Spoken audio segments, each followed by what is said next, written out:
Welcome to my channel. నేను ఈరోజు గుంట పొంగనాలతో బంగాళదుంప కూర అన్నంలోకి బంగాళదుంప కూర వండుకున్నది మిగిలితే కనుక ఈ విధంగా ట్రై చేయండి. వేసుకోవాలి. దీంట్లో కొద్దిగా దోసల పిండి వేసుకోవాలి.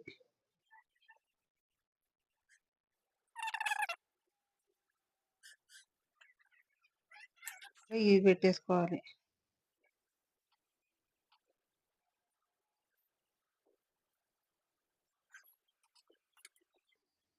పెట్టేసుకున్నాక దానిపైన కొద్దిగా పిండి వేసేసుకోవాలి.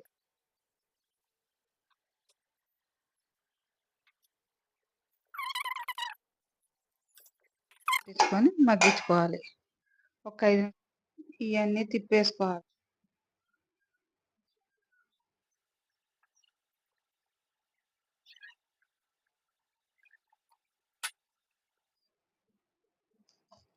పొంగనాలు రెడీ అయిపోయినట్టే. ఈ విధంగా ఒకసారి ట్రై చేసి చూడండి.